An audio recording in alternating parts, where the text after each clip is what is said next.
Hello guys, welcome to another video. In this video, I'm going to show you how to make your LinkedIn connection private. Okay, let's go to the video.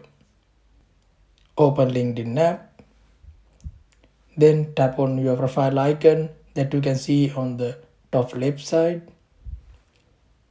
Then tap on settings, then tap on visibility. Then tap on connections. Here you can see connection visibility. It is on by default.